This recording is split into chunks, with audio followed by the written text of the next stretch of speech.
से भगवान भोलेनाथ को रिझाता है। भगवान भोलेनाथ एक इस प्रकार उसकी रक्षा करते हैं, सबको समान भाव से स्नेह प्रदान करते हैं भगवान भोलेनाथ। भगवान राम और कृष्ण की तुलना में भगवान भोलेनाथ भी आते हैं। राम और कृष्ण एक दूसरे के भक्त भगवान भोलेनाथ हैं। राम के भी भक्त और कृष्ण के भी भक्त।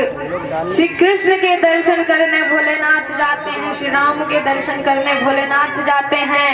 वो भगवान राम का नाम जपते हैं तो वो भगवान भोलेनाथ का नाम जपते हैं। दोनों के नामों में और दोनों में अगाध प्रेम है।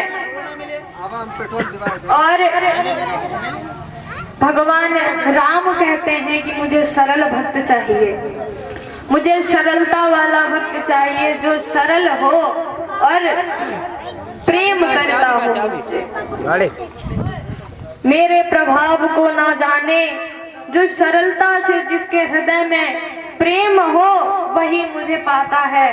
एक भक्त था तो वो बचपन से ही बहुत खाता था, तो सब उससे बहुत परेशान रहते थे। बचपन से ही वो अधिक खाता था, तो बचपन से तो सब देखते गए। फिर बड़ा हुआ तो अब सब बड़े परेशान, तो अब उससे कहते हैं कि जब वो खाता है तो उससे ये कहते हैं कि बीच बीच में पानी तो पिया कर, इतना खाता है बीच बीच में पानी तो पी लिया कर, सारा तू ही खा जाएगा और सब क्या खाएंगे।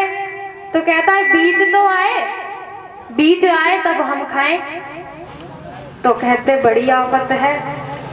अब वो कहता है कि दाने दाने पे लिखा खाने वाले का नाम, तो सब उससे कहते हैं दाने दाने पे लिखा खाने वाले का नाम नहीं, तो ये बोल कि बोरे बोरे पे लिखा खाने वाले का नाम, इतना खाता है। तो सब बहुत परेशान हो गए, तो उसे घर से भेज दिया, निकाल दिया घर से। कहा जाओ तुम्हारा भरण पोषण हम नहीं कर पाएंगे, और जहाँ जाओ अपना वहीं कहीं खाओ पियो जाके, भगवान की इच्छा से रहना।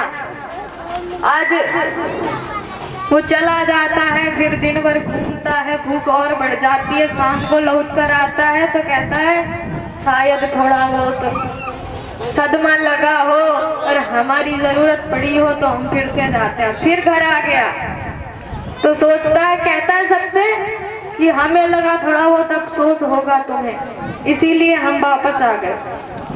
तो घर वालों ने कह दिया कोई अफसोस नहीं, तुम जाओ। अब ये चलता चलता एक मंदिर में पहुंचता है और वहां सीढ़ियों पर जाकर रोने लगता है बैठकर। वहां से पुजारी जी महात्मा जी निकल कर आते हैं, तो कहते हैं बेटा क्या बात है। तो कहा कि स्वामी जी मुझे शरणागत कर लीजिए, मुझे सबने ठुकरा दिया, अब आपकी ही गोद में हूँ मैं। महाराज जी कहते आओ। कहा भाई हमसे काम आम तो होता नहीं। तो स्वामी जी ने कहा हमारे इतने शिष्य हैं तो वो सब कार्य करेंगे, तुम्हें क्या है, तुम बैठ कर खाओ, भगवान का भजन करो। तो कहा हाँ ये तो कर लेंगे। तो कहा ठीक है। आज वो मंदिर में ठहर जाता है, तो प्रतिदिन आराम से शिष्य बनाते, खाते, भगवान की पूजा करते, भगवान का नाम जपते। इसी प्रकार से वो महात्मा जी के यहाँ मंदिर में रहने लगा। और एक दिन वो उठा सुबह सुबह प्रातः, देखा कि सारे चूल्हे बंद, कहीं भोजन बनता ही नहीं दिख रहा। हमें तो भूख लगी बहुत तेज। अब महात्मा जी के पास घूर गया, ढूंढते ढूंढते पहुंचा, बोला महात्मा जी आज चूल्हे बंद हैं और हमें भूख लगी है। तो महात्मा जी कहते आज एकादशी है, आज भोजन नहीं बनेगा, आज भगवान राम का व्रत है और हम सब उनकी पूजा करेंगे, उनका व्रत रखेंगे, तुम भी रखो। तो कहता हमसे व्रत नहीं रखा जा रहा, हमें भूख लगी बहुत तेज और आपके सब शिष्य सीताराम सीताराम कर रहे हैं, हमें तो भूख लगी है, भूखे भजन नहीं होता हमसे। महात्मा जी कहते हैं चलो हम तुमको प्रसाद दिलवा दें, राशन दिलवा देंगे और उसको ले जाओ और नदी के किनारे बनाकर खाना। तो कहता हाँ दिलवा दो और हम ले जाकर बनाकर खा लेंगे। मरता क्या नहीं करता, भूख लगी है हमें। तो आज गुरु के कहने पर सारा सामान लेकर के नदी के किनारे जाता है और गुरुजी कहते हैं बेटा तुम व्रत नहीं रहोगे तो एक छोटा सा काम कर लेना, भगवान का भोग लगाकर तभी खाना। तो कहते ठीक हमें दे दो, हमें भूख लगी, हम भगवान का भोग लगाकर ही खाएंगे।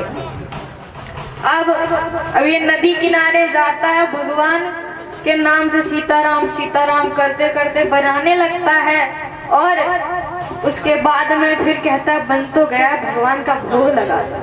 देखिए सरलता ऐसी होती है मनुष्य के हृदय में।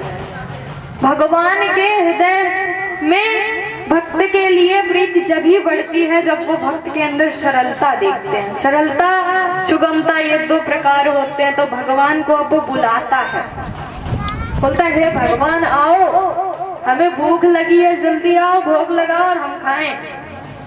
भगवान की स्तुति करता है, नीलांबुज श्यामल कोमलांगम सीता समारोपित वाम भाग